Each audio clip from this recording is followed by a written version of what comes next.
So when you identified all that, you begin with the observation. Obviously, when you settled everything, you're radioing that I am starting my observation at OPT. And that's it. They know that you are static, you are doing your job. When you see activities, not shouting to everyone, but the two observers are just saying to their note takers, not taking the eyes off of the area. I see this and that amount of vehicles, at approximately that far, that many vehicles, tents, people, weaponry, possible symbols. That one you have done. You took very well all the notes.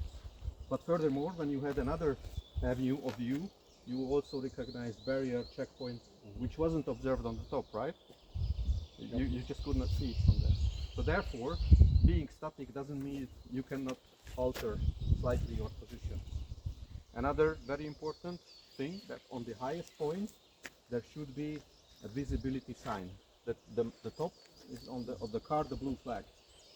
It has to be always visible for everyone around you, because we are showing that we are there, we are doing our tasks. Because it's an OPT, regularly visited, we assume that it's safe. It's free from landmines or IEDs or everything. So you don't have, this time you don't have to stick to the 525. Otherwise, always stick to the 525. Okay? Starting your observation, observing that something isn't right. You immediately sending a quick report that I am observing illegal activity, ceasefire violation, certain amount of troops, vehicles with these identifying features. Keep observing. So far unhostile. People are coming towards you and shouting, that's a limited hostility. Okay? Because you have your PPEs, you have your signs. As far as they're not shooting in the air, they're not shooting towards you, you remain. That is my recommendation. Because if every time you leave, when somebody, fuck off! Ah, okay, sorry. You can leave the mission theater. There is no reason for you to be there anymore. Okay, so I'm not saying you're taking risks. You're going to the edge as far as is it safe for you. So they were coming, trying to chase you away. You still don't know exactly what troops they are, to which tribe, to which armed formation they belong to. So you could even stay and remain as long as you are approaching to a conversation distance. And if it's still no hostile shooting in the air or shooting towards you, you still can try to negotiate and to explain them, listen, we are observing you, everything has been already reported, so everyone is aware. With your leaders, we have an agreement that you should not be in this area. Are you about to leave or remain? If you remain, we remain as well. We keep observing. If you hostile towards us, we obviously need to withdraw and report. So it's very, very slippery. It's always on the edge, what you decide. So far, all the trainings at this stage ended up, the exercises, with the UNMOs. As soon as there were some movement, somebody was stepping 2 steps towards us, a car started to, let's get the fuck out of here, we're all gonna die. It's not necessarily the case. Most of the time it's not the case. It's a show of force on their behalf, show of force on our behalf. Okay? Yes, they have the saying with their weapons. We have our mandate, which should not be thrown into the bin every time we gotta get out of the country, motherfuckers. Okay? We can observe that. So this is how it goes. That part, that you have a technical breakdown, it's not part of the game. It was my own initiation to see how further I can push you in that situation. And they didn't understood that we lifted up the hood. Probably they thought we have a real technical breakdown. It's honker, so. Yeah, they can assume that every minute it can happen. Yes. Yes. So that's the case. I would say you have to rethink, and you have to get a grip on yourself. And if you are the team leader, the patrol leader, then you have to be firm.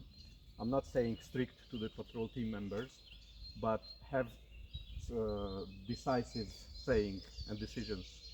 You do that, you do that, you do this, you come with me, this is the area, this is how we are doing. Questions, if there are questions, you answer. Suggestions, if there are suggestions, you think it makes sense, you can revise your decision, because it has to be a full agreement within the team. Okay? If somebody is so against your decision, maybe he or she has right. Okay. If somebody gets weak in the whole process, getting in panic, it can jeopardize the entire team's success. So if somebody is saying no, let's just go, I'm going to lead myself, then you collapse. You just withdraw, because the weakest designates your strength.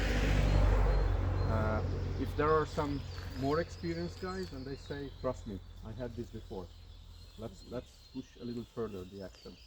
Trust that person, because you can assume that he knows what he's doing, or she, and he knows, or she, what is the outcome, possible outcome of such situations. What is absolutely unacceptable for me is that somebody out of the two pairs is watching, standing, playing, kneeling, whatever, and the other binocular just hanging on the ground.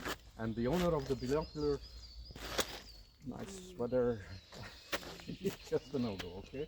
Focus, make sure that you're not seem like a clueless tourist. That's important, all right? We have our mandatory strawberry time now. It was like that last year as well. Everybody take a piece, chewing it, Okay. and think of the actions. And meanwhile, if you have any remarks, go ahead. This is my tradition in here.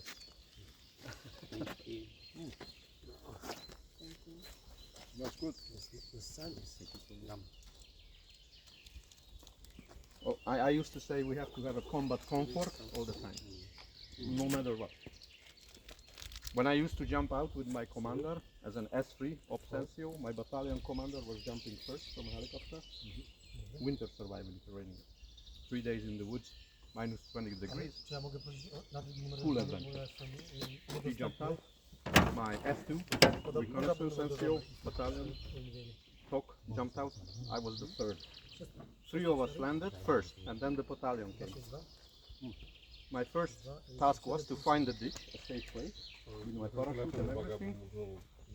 I immediately started to make a coffee for my battalion commander.